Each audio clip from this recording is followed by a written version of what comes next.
s'il te plaît. Vas-y. Chambre au salon. Quelqu'un qui a 2 enfants, à l'objet 120 000. D'accord? Le loyer à Wendy, il est là, Kempes. Le loyer à Wendy, c'est 80 000 francs. 80 000 chambres salon, 80 000. Mais à l'objet, on a ce mac. À l'objet, Makambo, il y a la tarification, il faudra débattre en haut. Voilà, donc il a dit ce qui est vrai. Il a dit que non, il faudrait que nos gouvernements débattent dans la tarification. Ça, c'est ce qui est clair. Même en France, l'État n'impose pas, mais l'État cadre ceci. Exactement, c'est ce qu'il a dit, mon frère.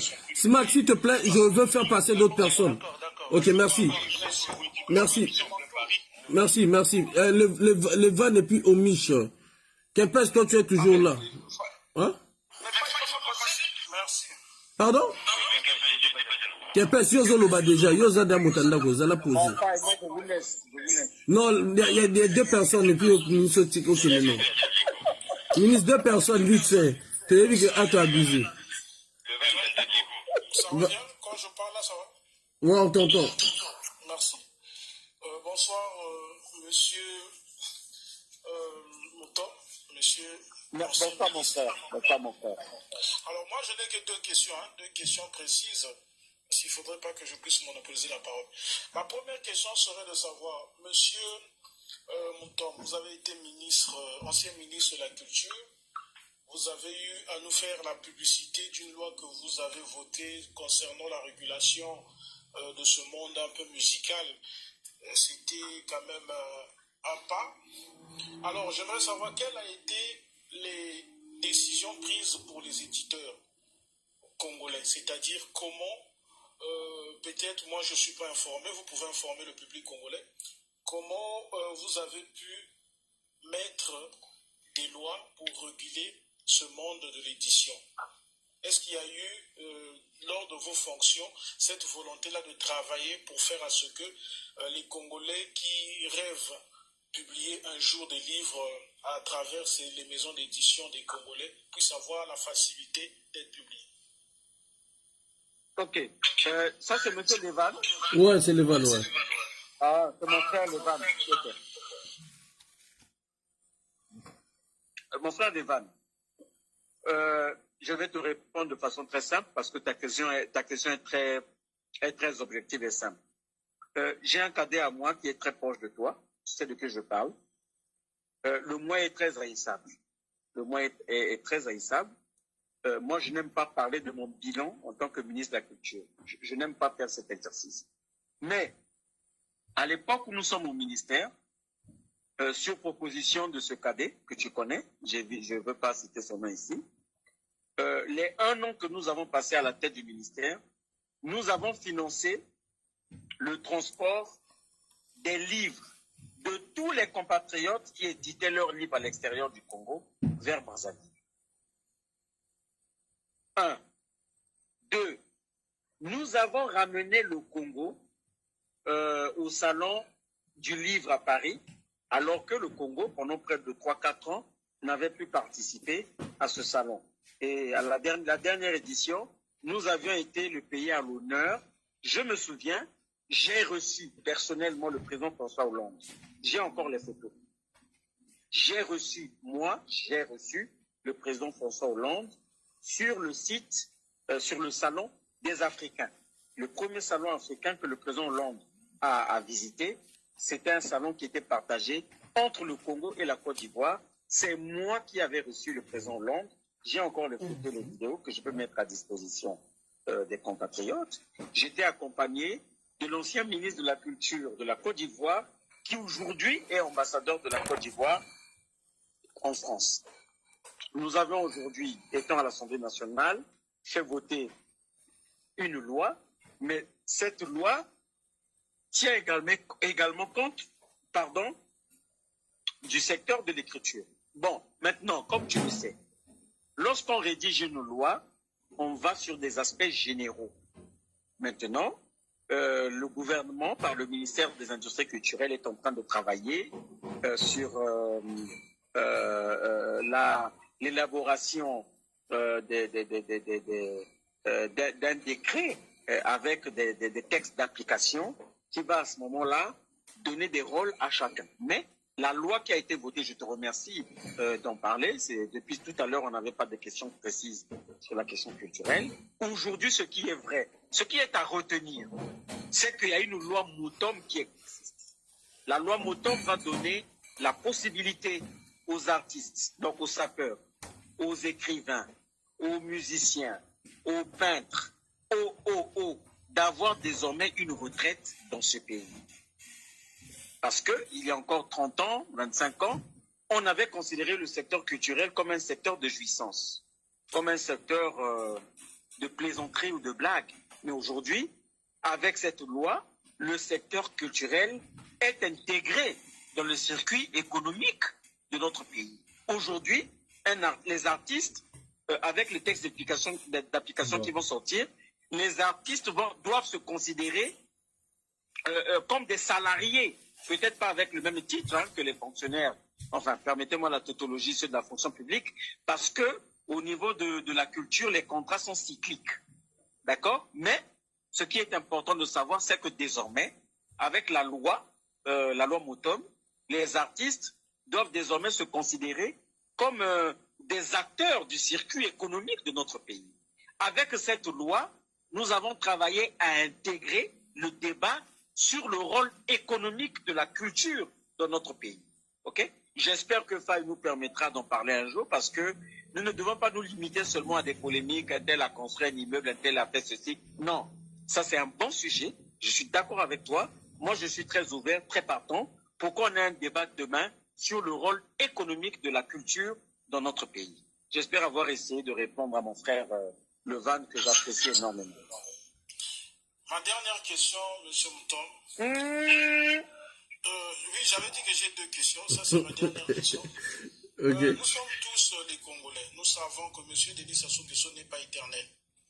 C'est un humain. Il peut mourir demain et il peut mourir aujourd'hui. Vous, en tant qu'humain, soyez francs avec nous parce que vous parlez avec des humains, vous ne parlez pas avec des anges. Qu'est-ce que vous pensez si une fois ce monsieur venait à mourir en pleine fonction présidentielle, puisqu'on sait très bien, il envisage encore, comme l'exige sa constitution, qu'il a pu sans doute changer, qu'il peut encore se représenter. Mais si une fois il mourait en pleine fonction présidentielle, comment le PCT, ou même vous-même en tant que politicien, comment vous envisagez?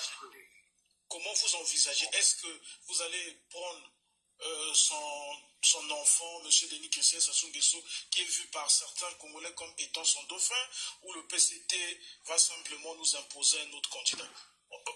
Essayez un peu de nous donner votre avis. La majorité n'ont pas de vision. L'autre ministre avait dit. Monsieur Levan. Merci. Monsieur Levan, mon frère. Les plus érudits que moi ont dit que ce qui se conçoit bien se lance bien, et les mots pour le dire viennent aisément. Je souhaite longue vie au président Sassou. Vraiment, je touche du bois. Je souhaite, laissez-moi terminer s'il vous plaît.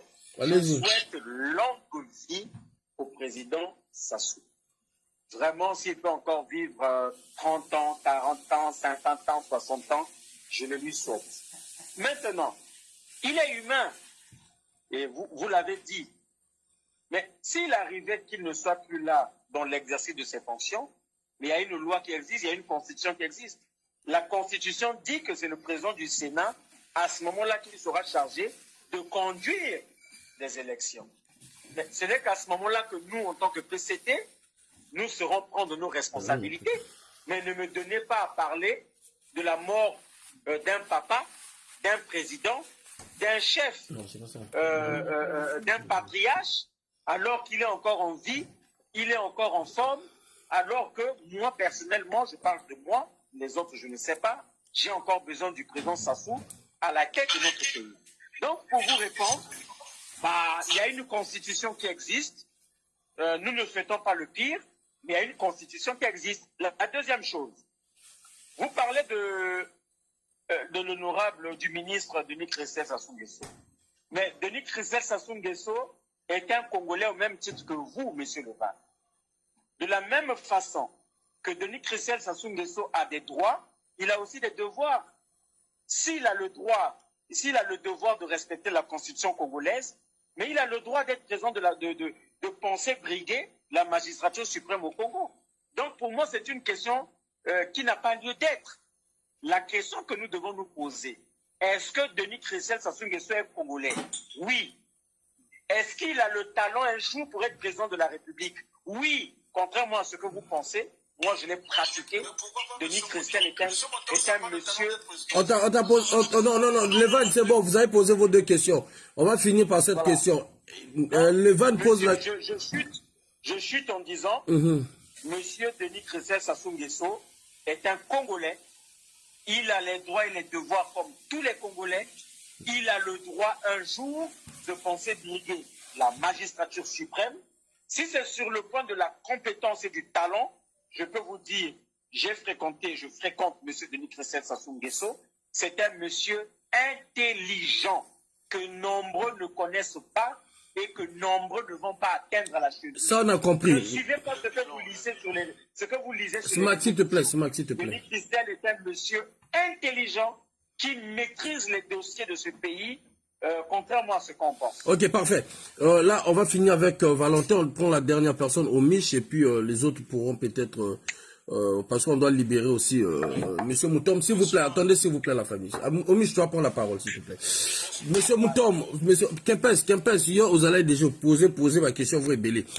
Le problème, dès là, Kempes, bon, reposer ma question. Au Mich a posé pour opposer. Donc, ce qui signifie que, comme a dit les Valentin, toi, tu n'as pas de capacité à devenir aussi président, en fait. En réalité. Là-bas, Congouana. Qui? Mais yo? Qui? Yogo? Ndaï? Eh. Non, je ne rêve pas d'être président. Ah, ok, bref. Non. Bref, ok, parfait, on a compris. Van le Valentin, c'est bon. Monsieur Mounama. Oui. J'ai été ministre, j'ai été... Ok, c'est bon. Tu comprends la mission, monsieur le ministre. Je rêve d'être chef de quartier. Ok, c'est bon, il n'y a pas de problème, on a compris. Omish, mon frère, vas-y, pose ta question, c'est monsieur le ministre. Chef de quartier. En tout cas, pas président. Je ne rêve pas de ça. Ouais, c'est monsieur Moutom, ouais. Moutom? Ouais, c'est ça. Oui. Bonsoir, monsieur. Quand je vous entends parler, vous reflétez un peu l'image vraiment des politiciens, des gens qui travaillent dans les bureaux au Congo, parce qu'à chaque fois quand une personne monte et que vous expose le cas, vous dites, Faye, mettez-moi en contact. Donc dans notre pays, pour réussir, il faut que des cas. Que des cas, oui, mettez-nous en contact, je vais voir ce que je peux faire, je vais essayer de contacter que des cas. Donc si un Congolais lambda a envie de réussir dans ce pays-là, c'est compliqué si tu ne connais personne. C'est quand même triste. Parce que depuis tout à l'heure, j'écoute, mais ok, Faye, tu nous mets en contact. Donc, il n'y a même pas de réponse que vous pouvez donner d'une manière générale. Genre, oui, pour la solution, par exemple, pour une solution de tel problème, il y a le ministère d'un tel qui se charge de ça. Mais non, que des cas. Donnez-moi le numéro, mettez-nous en contact. Que des cas. C'est vraiment triste. Vraiment triste. Et puis, ça, c'est juste les remarques que je fais. Depuis tout à l'heure, vous parlez. Il n'y a que des bonnes choses qui sortent de votre bouche concernant le président de la République et son fils. Ce que je peux comprendre, parce que vous partagez décidément les mêmes idées, vous n'allez pas non plus dire du mal d'eux, sinon vous risquerez de ne plus rentrer au gouvernement. Donc, ce que je peux comprendre... Ah bon? Mais je ne rêve pas de ça, mon compatriote. Je ne rêve pas de ça. D'accord, si vous le dites. Maintenant, moi, j'ai 2 questions. La première, est-ce que vous considérez que depuis que monsieur le président de la République, Denis Sassou Nguesso, est au pouvoir, les élections qu'il a organisées ont toujours été libres et transparentes? C'est la première. Et puis la deuxième, est-ce que au bout d'une trentaine d'années que monsieur Sassou est au pouvoir, vous pensez qu'il est le bon président du Congo par rapport au bilan, en se basant sur le bilan? Est-ce que vous pensez que c'est l'homme vraiment qui pourra faire développer le Congo? Merci. D'accord. Je vous réponds tout de suite et de façon très cash. Mon frère. Et pardon, monsieur, j'ai oublié une dernière. Est-ce que vous pouvez aussi nous communiquer le salaire du président si vous connaissez? Parce que moi, je suis congolais, j'ai cherché, je n'arrive pas à trouver. Mais visiblement, vous peut-être vous êtes au courant. Ok. Je vous réponds de façon très simple. Mon cher compatriote, j'ai la difficulté d'être quelqu'un de cash, quelqu'un de vrai, quelqu'un de direct. C'est peut-être ça qui ferait que je ne dure pas en politique. Vous évoquez un premier constat. Je ne considère pas ça comme une question, c'est un constat. Votre constat, c'est de dire que lorsque nous avons échangé, lorsque nous échangeons, oui, effectivement, à 2-3 personnes, j'ai dit à mon frère, à monsieur Monama, mettez-nous en contact, on va regarder. Mais ça, c'est pour être concret, monsieur. Mais ça se fait dans le monde. Je ne sais pas si vous êtes au Congo ou à Brazzaville, mais ça se fait dans le monde. Il arrive que des citoyens aient des difficultés. Mais même, on est sur le live de monsieur Monama Faye. Monsieur Monama Faye n'a jamais appelé, mais il le fait en live, il ne le fait pas en cachette. Il est vrai avec ça. Monsieur Monama a appelé des généraux ici pour régler un certain nombre de problèmes. Ça ne veut pas dire que le problème ne devait pas être réglé. Mais dans la résolution d'un problème, il peut avoir une lenteur administrative. Ce qu'on peut constater dans toutes les administrations du monde, à ce moment-là. Mais lorsqu'on a quelqu'un qui peut avoir une voix qui peut porter, on peut utiliser cette voix pour faire accélérer un certain nombre de choses. Ça n'a rien à voir avec le fait de ne pas réussir. Ce que je disais, c'est que tout le monde n'est pas comme M. Faye Monama qui a le courage Moi, je vous ai écouté. Des politiciens. Sauf que la majorité des Congolais ont peur de parler de la politique. Sinon, on viendra les chercher demain à 4 heures. Ils ont peur. Donc, non, on aimerait bien avoir là, vous abordez un autre sujet. Permettez-moi d'abord de vous répondre. J'étais sur votre première préoccupation. Pour dire que je ne vous laisserai pas dire, en tout cas moi, Motom, je ne vous laisserai pas dire que dans ce pays, tous ceux qui ont accédé à des fonctions sont passés par des réseaux ou par quoi que ce soit. Moi qui vous parle, que vous le croyez ou pas, eh bien je vous le dis et je le dis en public. Je suis un exemple de la solidarité républicaine. Moi, Motom, le président Sassou m'a pris à la limite dans la rue. Je n'ai jamais été dans ma vie dans un réseau politique. Et d'ailleurs, je rentre au gouvernement, je ne suis pas au Parti congolais du travail. C'est des choses que vous ne savez pas. Mais il y a des gens qui parlent de nos vies comme s'ils connaissaient nos vies plus que nous. Je rentre au gouvernement, je répète, je n'ai jamais avant rencontré le président Sassou. OK? Donc, quand je rentre au gouvernement, c'est au nom de la République. Alors, lorsque vous donnez ce genre d'idées à des Congolais, ces Congolais-là s'atrophient, ils arrêtent de faire des efforts parce qu'il y a des gens, des compatriotes, qui font inscrire dans la mémoire collective pour atteindre telle fonction, il faut être franc-maçon, il faut donner son corps, il faut je ne sais quoi. Je répète et je signe. Ceux qui m'ont mené vers le président Sassou peuvent m'écouter. Je suis un produit de la République.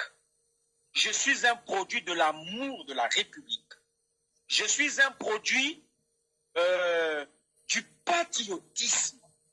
Je suis un produit de la volonté du président Sassou de donner de la chance à la jeunesse congolaise. Je suis un produit de l'égalité des chances.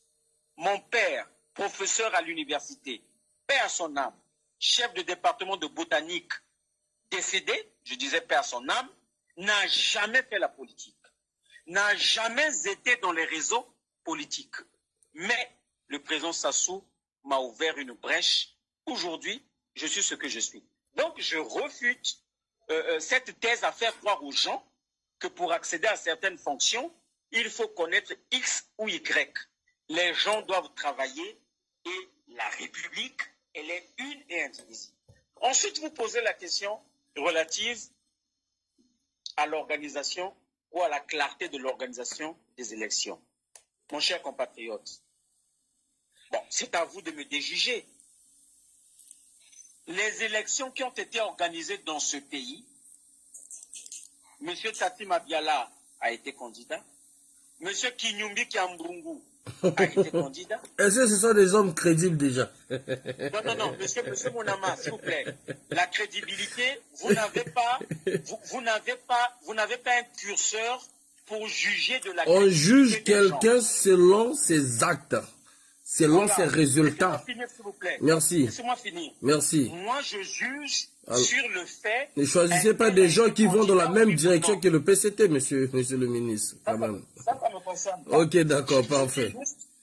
Je dis juste que lorsque vous posez la question de la crédibilité des élections, moi, membre du PCT, membre de la majorité présidentielle, je vous réponds simplement en disant qu'il y a des opposants qui s'appellent Kinyumbi Kiambungu, qui s'appellent Kati Mabiala, qui s'appellent Dave Manfoula, qui ont participé à toute la procédure d'organisation des élections.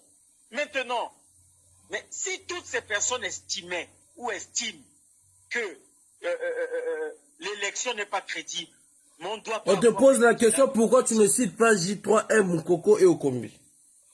Pourquoi quoi? Pourquoi tu ne cites pas Moukoko et Okombi? Puisqu'ils ont participé aux ces élections. Mais mon grand frère Okombi a été candidat, il a été battu.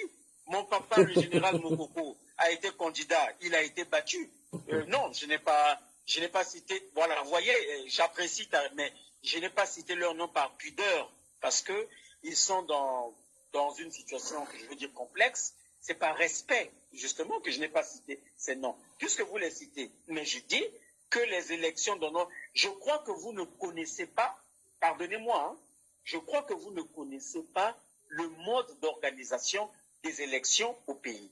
Faye, donne-moi 2 minutes, je vais vous expliquer quelque chose. Allez-y. Je vous explique.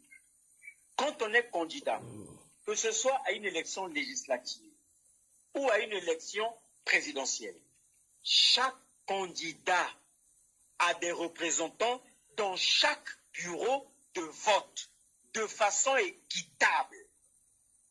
C'est-à-dire de la même manière ou la même quantité, si je dois parler comme ça en termes quantitatifs, si le PCT a 2 délégués, ce candidat-là a aussi 2 délégués.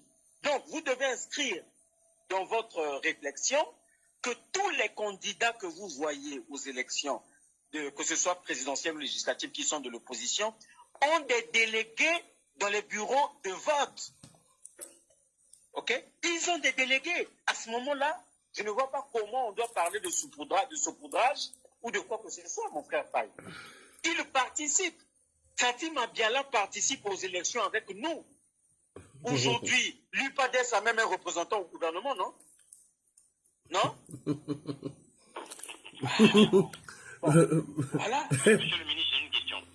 Il n'a pas répondu au salaire du président. Le salaire du président, attends, Terre Noire. Le salaire du président, tu as posé la question sur le salaire du président. Mais et au bout de le salaire de qui? Est-ce que vous pensez qu'il est toujours le bon candidat pour le Congo? Est-ce qu'il est l'homme du Congo, quoi? Ah, bien sûr.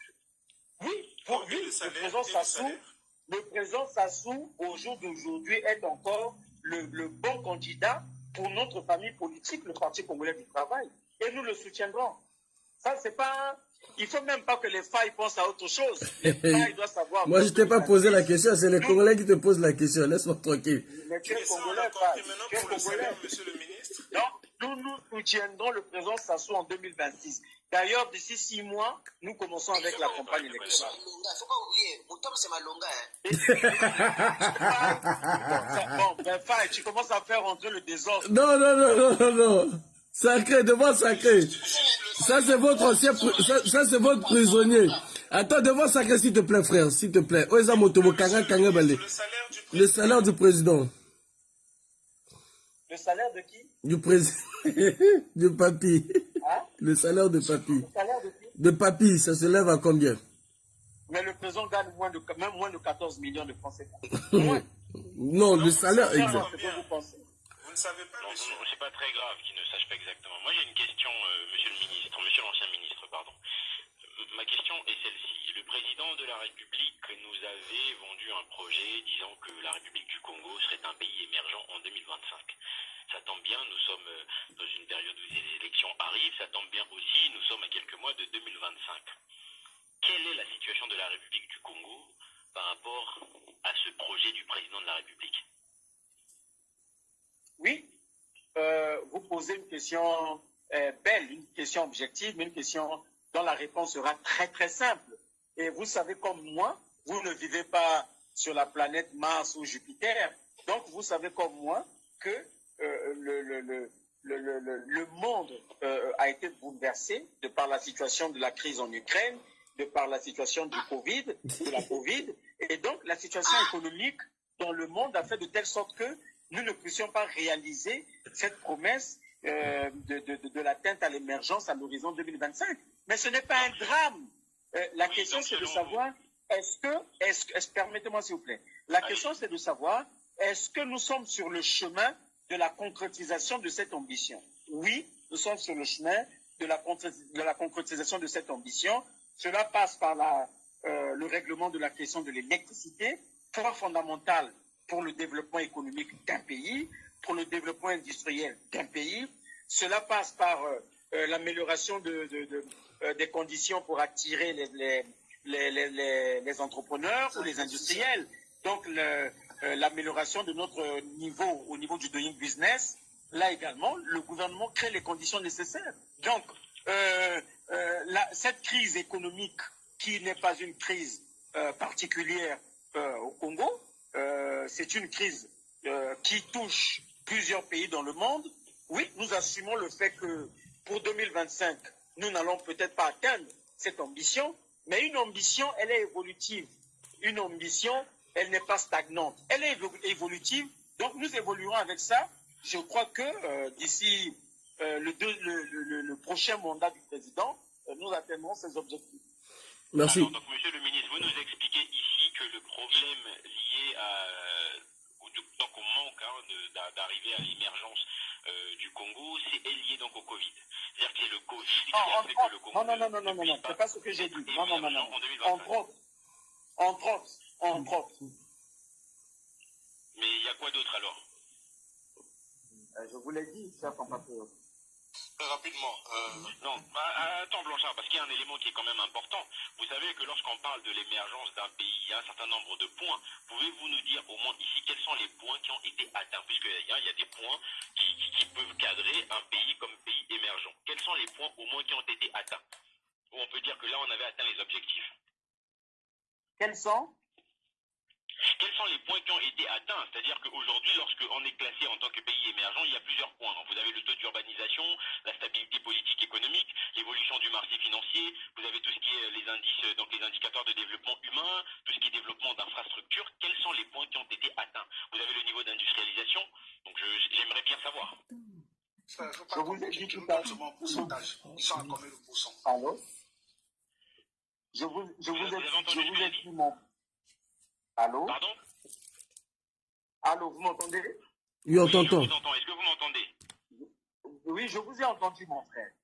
Je vous ai dit tout à l'heure que c'était une ambition évolutive. D'accord? Effectivement, vous avez raison. Non, vous je parlez n'ai des pas entendu indices. ce que j'ai dit à la fin.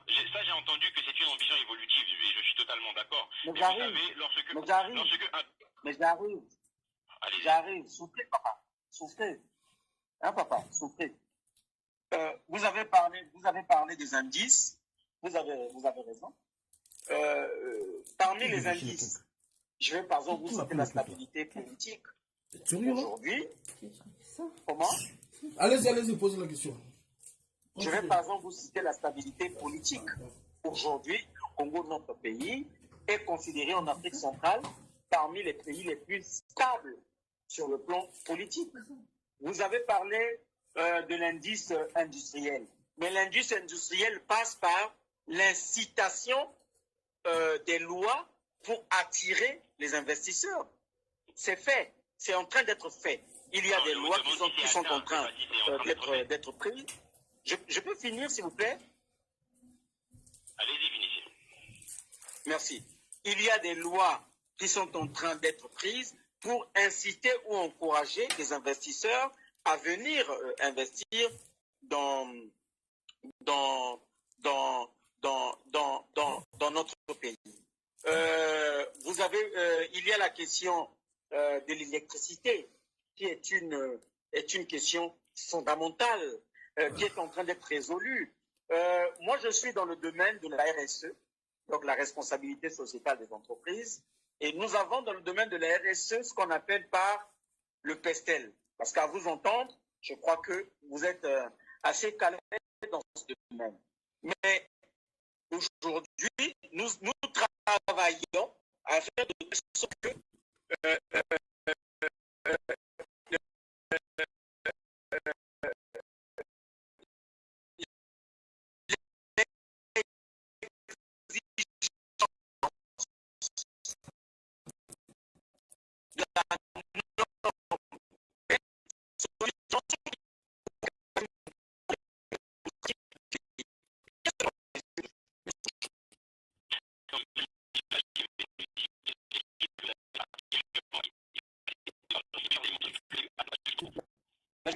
ces objectifs à atteindre, ce sont des ambitions évolutives. À atteindre, monsieur le ministre. Comment? Qui sont déjà atteints, pas ceux qui sont encore à atteindre. Je vous explique. Je vous explique que ce sont des objectifs que nous avons à atteindre. Je ne vous ai pas dit qu'on a atteint. Ce sont des objectifs. Oui. Donc il n'y a aucun objectif qui a été atteint.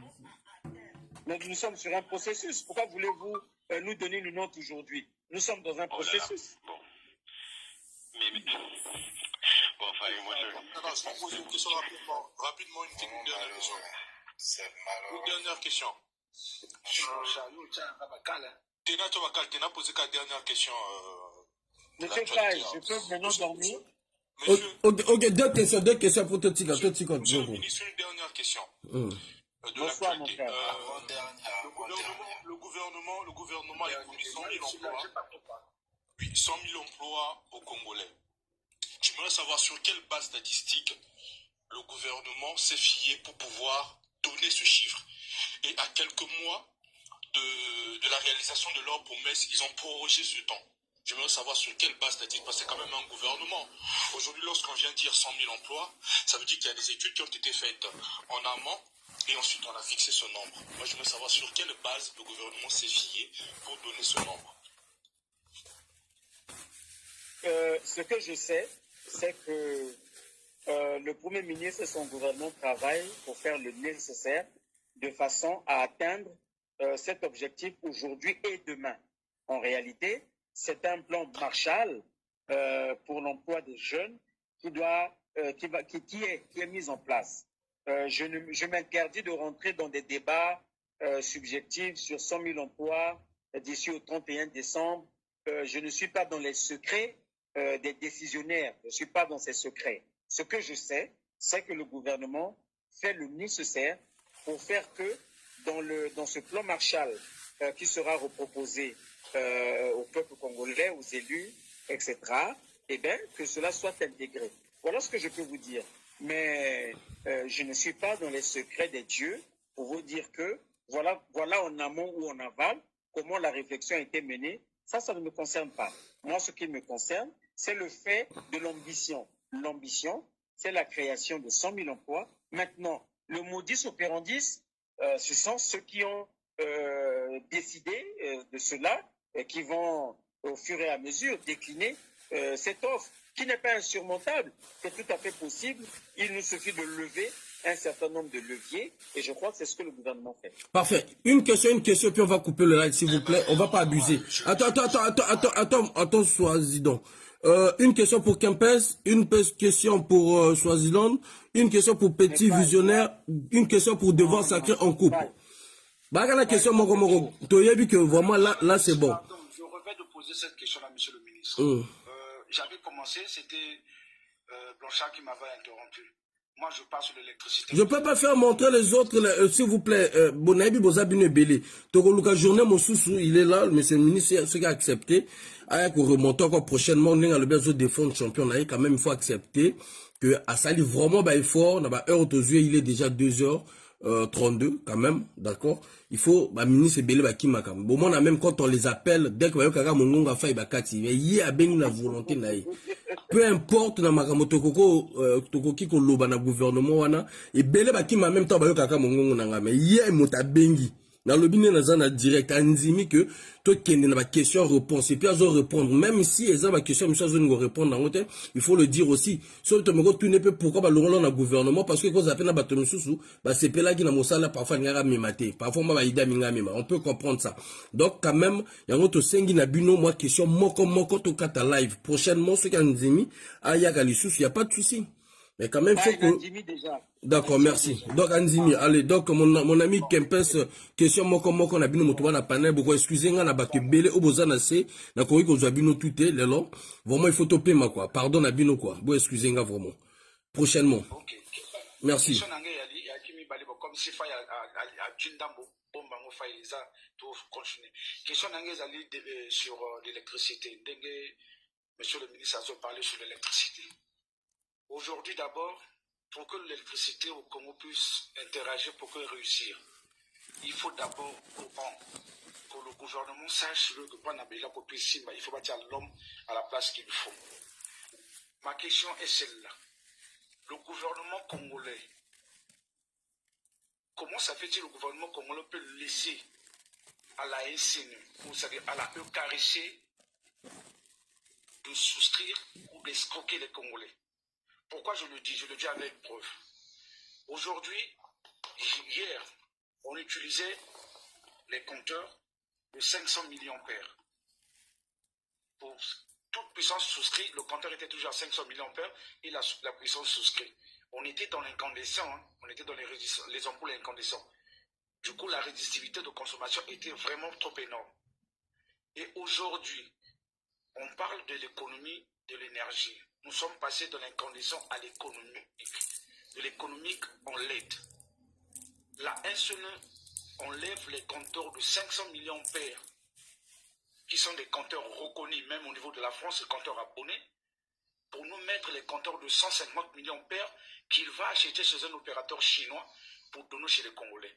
Donc du coup, le 1 kWh du Congolais qui avait l'habitude de payer, c'est 1 kWh à 50 francs dans le temps, le Congolais paye maintenant le 1 kWh à plus de 115 francs.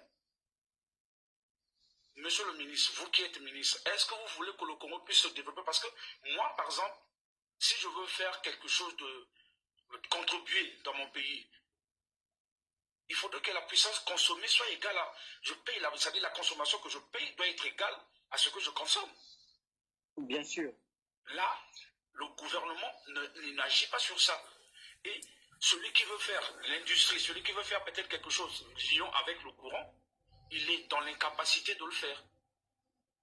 Pourquoi? Parce que s'il a besoin d'une puissance de 25 kWh, qui devait lui coûter, par exemple, même aux économies de carburant, ça lui coûte, par exemple, un bidon de 25 litres de gasoil. Au niveau de la SNE, ça lui coûte la tête aux pieds. Alors que c'est lui, il a dépensé 12 000 ou 15 500 pour utiliser sa 25 kWh. Mais quand il arrive au niveau de la SNE, les 25 kWh lui coûtent de la tête aux pieds. Maintenant, le gouvernement, quel est le rôle du gouvernement pour vous là? Parce qu'il y a des gens qui ont étudié pour ça. Il y a les, je ne sais pas, moi je les appelle les escrocs, excusez-moi, monsieur le ministre, les droits de consommateurs. Qu'est-ce qu'ils font? Ils ne défendent même pas le Congolais. Et le gouvernement laisse. La SNE aujourd'hui, vous dites la privatisation. Donc la SNE aujourd'hui se fait de l'argent à la tête d'un Congolais, alors que le Congolais est dans l'incapacité. D'abord, son salaire ne répond pas. Le Congolais va payer, il habite dans une maison qu'il paye 25 000 ou bien 30 000 francs, un coin du quartier, mais il paye la facture qui est au-delà de ses moyens. Ma question était celle-là. Comment est-ce que le gouvernement peut laisser qu'on escroque le Congolais à ses yeux? Merci, monsieur le ministre. Merci, mon frère. Je ne suis pas certain qu'un gouvernement, quel qu'il soit, travaille à laisser ou à valider que une société publique, ou bien d'autres, voilà, ou para-étatique, peu importe, travaille à escroquer, comme vous le dites, ce sont vos mots, le peuple. Parce qu'en réalité, mais ceux qui élisent, ceux qui soutiennent, ceux qui prennent la décision, mais c'est ce même peuple. Donc, en aucun moment, le gouvernement peut penser mettre en difficulté la population au détriment d'une société, quelle qu'elle soit. J'ai aimé une phrase que vous avez prononcée. Vous avez dit... Nous avions posé la question au directeur de la SNE. Quelles sont les raisons qui vous ont animé d'enlever les compteurs à magnétique pour mettre les compteurs à induction? Parce que quelque chose qui fonctionne, qui n'a pas de défaut, c'est-à-dire qui ne présente aucune caractéristique mauvaise, mais vous le souscrivez de l'abonné pour lui imposer un compteur et qui est 2 fois ou 3 fois plus consommable que le compteur qu'il utilisait avant. Vous êtes en train de parler des compteurs qui nous... En fait, vous êtes dans votre question et dans votre réponse. J'étais en train d'essayer de vous répondre, sans avoir des caractéristiques techniques du sujet. Vous voyez, chez moi à Ouesso, par exemple, ou bien, prenons le cas ici à Brazzaville, à Potopoto, à Wenze. Vous savez qu'au sortir de la guerre de 97, il y avait un forfait qui avait été établi pour cette zone. Est-ce qu'on est d'accord? Oui, oui. On est d'accord? On est d'accord.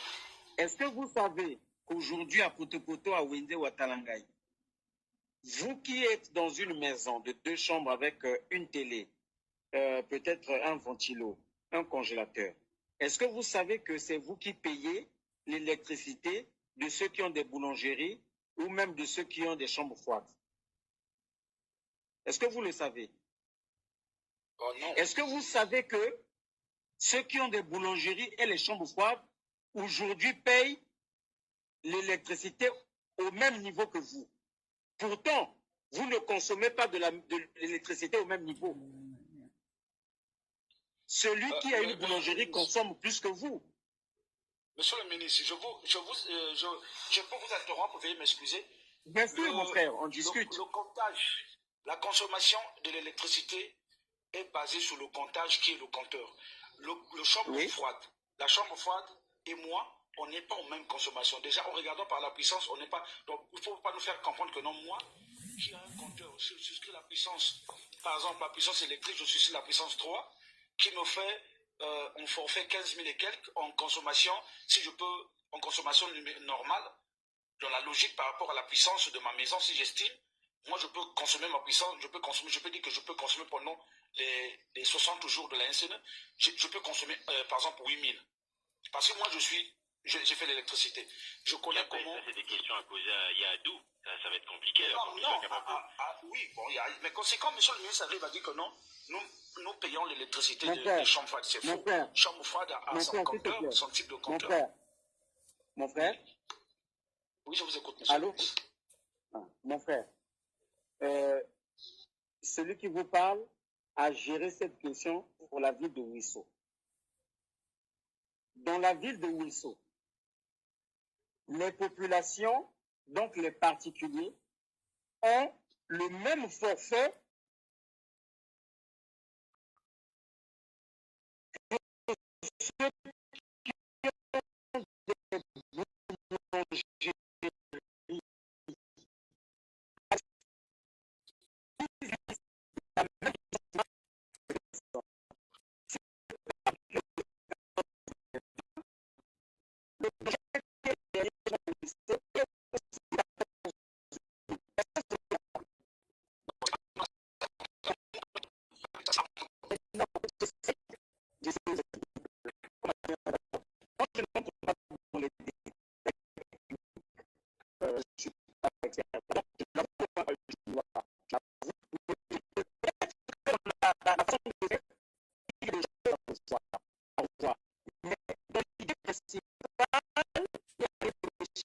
L'objectif, c'est de faire des postes de sorte que chaque pays consomme.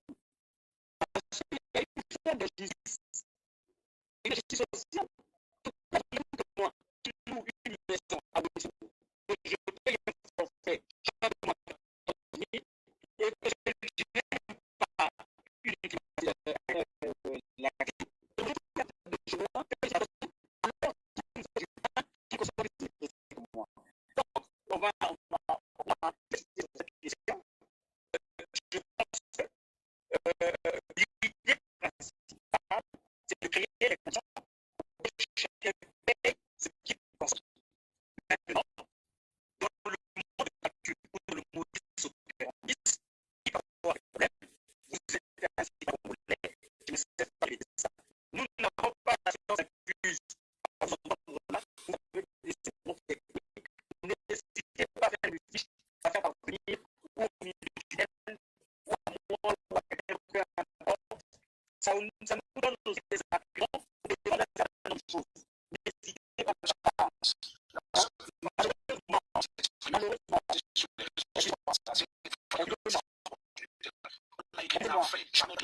mais je peux pas votre faille. Et vous qui êtes là, nous on profite de vous adresser et de parler à certaines choses. Ce sont vos collègues de ministère. Malheureusement,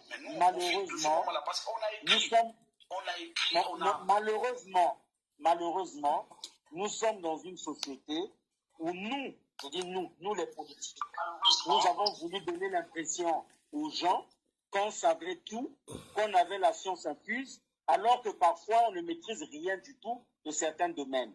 Donc, moi je le dis clairement, n'hésitez pas, faites des fiches, faites des propositions, faites des suggestions. Nous serons à qui les transmettre. Merci. Parce qu'au fond, votre ambition, mais en réalité, c'est d'aider le peuple. Exactement. Ce n'est pas autre chose. Merci. Ce n'est pas autre chose. Merci. Donc, rassurez-vous, moi je suis ouvert à ça, j'ai aucun problème avec ça. Ok, merci. Aucun. Ok. Sois-y-donc, vas-y, pose ta question. On va prendre d'autres et puis on va couper parce que là, voilà, même Gamon a commis KO. Et puis, monsieur le ministre, quand est-ce que vous allez disponible pour que les Congolais me soient c'est-à-dire que vous avez belé. Elle est disponible tous les jours à partir de 18h. D'accord, parfait. Donc, demain, faisons 18h30. Ça te va? J'ai aucun problème. Parfait. Donc, on a 8 s'il vous plaît, beaucoup. Excusez-moi. Pour la République, il n'y a aucun T'es problème. c'est obligatoire, frère. Donc, 18h30, l'obito zongeli awa. Monsieur le ministre, même un peu baninga no misusu. Pour la boise, la équilibre, hein, parce que yomoko. Non, libre. Moi, ok. Ok, d'accord. Mais non, mais ceux qui ont bien quelques-uns, parce que ça ma question, monsieur Souba, on doit habilité puis à répondre. Et puis, tout ça, le système appel, on peut bien à monsieur Souba en plein direct, bah, on va vous la concerner. Voilà. Bah, qui m'a gâté. Tenga, mon terreau, tinanga, zalagate. Yo, le bar, la bango, kagaba, qui m'a appel, te, parce que la ligne, trop, qui m'a. Bon. Sois-y donc, vas-y, mon frère. À toi la parole. Donc, demain, 18h30, hein. Bah, on a besoin de poser ma question aux 18h30, lobby, tous encore, monsieur le ministre Moutom Awa. Bah, on va poser ma question. On y va, mon frère. Bonsoir, monsieur le ministre Moutom. Bonsoir. Ex-ministre ya Oyo. Bon, ngai namina tuna par rapport à votre gouvernement. La CAMU, jusqu'aujourd'hui, on continue à prélever. À quand l'assurance maladie des Congolais? Vous continuez à prélever les Congolais. J'aimerais que vous demandiez au gouvernement actuel d'Oyo, est-ce que c'est de l'escroquerie ou comment? Hein? Franchement, 40 ans de pouvoir, besoin qu'on escroquer les Congolais en 21e siècle, il y a miso.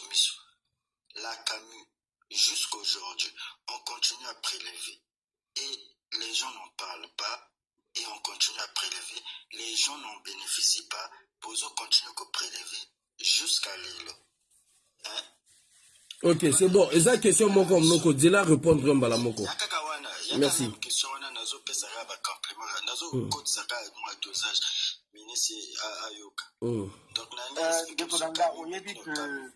Le CAMU est une nouveauté pour l'Amboka Nabiso. C'est une nouveauté. La nouveauté, je crois que vous déjà compris monsieur le ministre. Mais comment vous lancez beaucoup déjà attends, choisis donc, azo répondre, non? Azo répondre. Ayo qui bien. Et là, quand tu es bandaka ezalakana mikakatana. Oye sengeli to retenir na epa na biso ezali volonté il y a pour mettre en place CAMU. Maintenant ndenge ndeko ya SNU a levé tout à l'heure et là qu'on nyonso yo moto mokili asalaka ezalaka na ba fai nango. Moke rassurez-vous de telle sorte que le gouvernement est pour bongama pour améliorer situation et même ba prélèvement ou yozo deba. Donc na boina kota na ba détail. Mais je pense que volonté à l'Iboso, ils allaient permettre que les Congolais au Balundi basent à la sécurité sociale. Maintenant, amélioration et que vous allez toujours dans les au salam salango. Est-ce que vous avez parce que vous avez prélevé le lot, mais vous avez bénéficié de l'autre. Je comprends.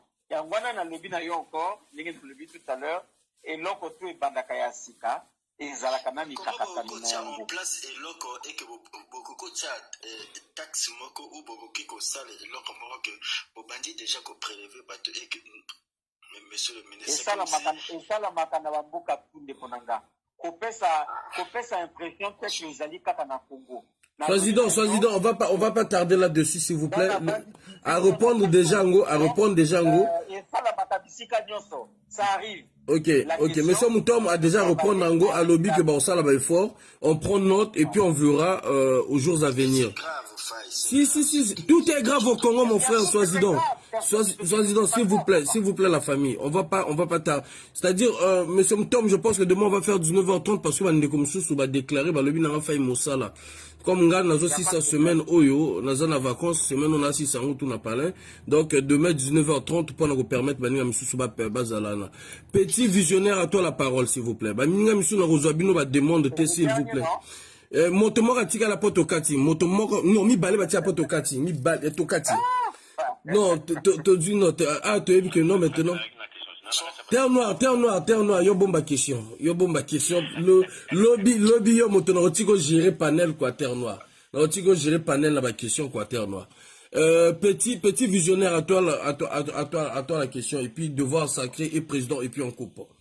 Alors, bonsoir à tous. Merci en tout cas pour le temps que le ministre nous accorde ce soir. Moi, c'est pas une question, c'est plutôt une requête que je veux faire à Monsieur le Président. Il a dit, ça fait plus de 17 ans qu'il résidait en tout cas en France. Moi, la proposition aujourd'hui que je voulais faire, c'est auprès du Monsieur le Président, enfin Monsieur le ministre, il est là, s'il est présent en tout cas, et s'il en a accord. Lorsqu'il vient, en tout cas, lorsque la délégation congolaise vient en France, qu'ils aient en tout cas ces temps d'échange en termes de cellules de travail avec les Congolais qui travaillent également ici, en termes de projets d'ambition. Moi, je suis prêt à ouvrir mes bureaux, en tout cas pour cela, ici en France. Et s'il est en accord avec ça, on peut se caler un rendez-vous pour éventuellement voir comment on peut élaborer différents projets. La manière dont le frère Monama il fait aujourd'hui, c'est la voix du Congo. Ça nous facilite d'évoquer des points qui sont essentiels à travailler, en tout cas ensemble, pour améliorer le Congo. Je pense que si cette initiative a été prise déjà dès le départ, et ne pas se focaliser que sur certaines choses qui sont leurs priorités, on va dire, par rapport au gouvernement actuel du Congo, beaucoup de choses iront, en tout cas, dans le bon sens. Mais que l'initiative que lui, le ministre, a pris aujourd'hui, que si d'autres le faisaient aussi, serait bien, parce que ça permettrait aussi de comprendre aussi les perceptions de tout élu que nous, on élu au Congo. C'était en tout cas la suggestion que je voulais faire. Merci beaucoup, mon frère. Merci beaucoup. Ok, merci. Parfait. Devoir sacré, à toi la parole. Après le président. Non, il y a Tigali Moko. Hier, après, non, sous la catine. Là, on va tout sauter. Mon cher ami qui vient d'intervenir, petit visionnaire, ouais. Petit visionnaire. Après 42 ans, vous pensez que ces messieurs, vous pensez qu'ils sont capables de quoi dans ce pays-là? Vous pouvez apporter toutes les solutions, vous pouvez apporter toutes les propositions du monde. Je viens, mon cher Mouton. Dites-moi un peu. Toi, vous avez posé la première pierre sur le fleuve Sangala. Dis-moi un peu, ça c'est le pont provisoire ou pas c'est le vrai pont que vous avez construit là? Celui que je viens de voir. Non. Ce que vous avez vu, c'est le pont provisoire qui va servir pour les travaux. Seigneur Jésus, le Congo n'a pas la chance. Le Congo n'a pas la chance. Oh, prisonnier, n'a vu devant ça, cause au monde mouton. S'il te plaît, devant sacré. Moto au monde azo no bano. Agno comme na DGST na bino ozo no bano. Vas-y, mon frère. Donc, en fait, le Congo n'a pas la chance. Mon cher Mouton, quand on pose la première pierre, toi tu es à Ouisso. On n'a pas dit qu'on devait faire un pont provisoire, on devrait bâtir un vrai pont. Et le Congo... Mon frère, tu es méchant, hein? Tu es très méchant. J'en viens, monsieur Moutom, j'en viens. Non, mon frère, tu es très méchant. On a posé à Bissambi, ok? Non seulement on a posé à Bissambi, on a posé à Ouisso, on a posé également à l'entrée de Dongou. Le cours d'eau m'échappe. Jusqu'aujourd'hui, si tu tombes malade à Infondo, tu ne peux pas traverser, tu ne peux pas quitter Infondo pour Pokola. Dis-moi un peu, ces ponts-là seront construits quand? Mon frère, je peux te répondre, non? Oui. Bien. Ne faisons pas dans la maldarme ou dans la mauvaise foi. Je disais tout à l'heure, on a beau ne pas aimer un tigre, hein, on ne va pas nier les tâches qui sont sur le tigre. Non, ce n'est pas possible. OK? La première structure qui a été placée est une structure qui va permettre l'érection de l'autre pont. Je peux te garantir, il y avait eu un retard au niveau du décaissement avec je crois la B2AC, la BAD, voilà, qui finance ce pont long d'à peu près 600, quelque chose comme ça, 602 par là. Et donc, le pont provisoire que tu as vu, c'est pour permettre l'acheminement du matériel et tout ça, et partant de Pokola à Ouesso ou de Ouesso à Pokola. À côté, les travaux ont déjà commencé pour le pont définitif qui sera fait. Prenons date, hein, au lieu qu'on soit dans les spéculations, prenons date. Mais avant la fin de l'année 2022. Et les travaux sur le corridor 13. Mais le pont dont on parle est une prolongation du corridor 13. Le corridor 13 part en réalité de la Songa, passe par Pokola. Mais moi qui te parle, je suis de la Likwala aussi. Ma mère est de la Likwala. Quand tu parles de Dongou, je suis concerné, mon frère. C'est ce que je te dis. Le corridor 13, ça part de Ouesso jusqu'à Bangui. Moi, je te parle, j'étais chef de mission de ce projet. Où en sommes-nous avec les travaux? Mais c'est ce que je suis en train de... Mais le Premier ministre vient de Ouesso, mais tu étais chef de mission, d'accord. Mais la première partie de ce projet part d'où? C'est pas de Ouesso vers Pokola? Tu ne comprends pas. Sur le plan pratique. Il y a des travaux préparatoires qui ont été faits. Où en sommes-nous avec les travaux du budget?